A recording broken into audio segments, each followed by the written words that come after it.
আজ বানাবো শাপলা পাতুরি। কিনে নিয়ে এসেছি বাজার থেকে এক আঁটি শাপলা। শাপলার ফুলগুলোকে বাদ দিয়ে আর আঁশ ছাড়িয়ে নেব। শাপলার বটি দিয়ে আঁশগুলো ভালো করে ছাড়িয়ে নেব। তারপর ছোট ছোট টুকরো করে শাপলাগুলোকে কেটে নেব। শাপলা সাধারণত জলে হয়। তারপরে আমি অল্প জল দিয়ে আর 1 চামচ নুন দিয়ে শাপলার ডাঁটিগুলোকে সেদ্ধ করে নেব। তারপর জল ঝরিয়ে রেখে দেব। তারপর মশলা বানাবো।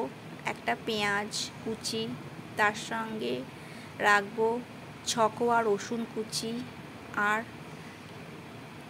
নেব হচ্ছে অল্প পরিমাণে সর্ষে, কালো সর্ষে, সাদা সর্ষে মিশিয়ে তার সঙ্গে 2টো কাঁচা লঙ্কা ভালো করে মিহি করে বেটে নেব। শিল নোড়াতে ভালো করে বেটে রেখে দেব। আর শাপলাগুলোকে জল ঝরিয়ে রেখে দিয়েছি। এইবার আমি কড়াইতে দিয়ে দেব অল্প পরিমাণে না, বেশ অনেকটাই পরিমাণে লাগবে। ধরে নিন 3 চামচ তেল, সর্ষের তেল। তার সাথে নেব কালো জিরে 1 চামচ, একটা শুকনো লঙ্কা আর 1 চামচ রসুন কুচি। তারপরে নেড়ে ছেড়ে শাপলাগুলোকে দিয়ে দেব, জল ঝরানো শাপলাগুলোকে। তার সাথে দেব নুন, হলুদ আর কাশ্মীরি লঙ্কার গুঁড়ো।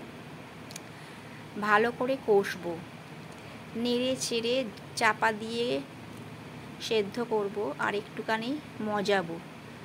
তারপর দেব সর্ষে বাটা দিয়ে আবারও নাড়াচাড়া করব। একটু জল ছাড়বে শাপলা থেকে, সেটাকে ভালো করে মজিয়ে শুকনো শুকনো করে নেব। বেশ একটু কাদা কাদা মাখা মাখা হলে তারপরে দেব 1 চামচ, বড় চামচের 1 চামচ চিনি। তারপর আর একটু নাড়াচাড়া করে কিছুক্ষণ চাপা দিয়ে রেখে আবারও স্টিম বাড়িয়ে ভালো করে নেড়ে চেড়ে একটু মাখা মাখা শুকনো শুকনো করে নেব। শাপলা পাতুরি এরকমই হয় সাধারণত। এগুলো ভাতের সাথে খেতে খুবই মজার।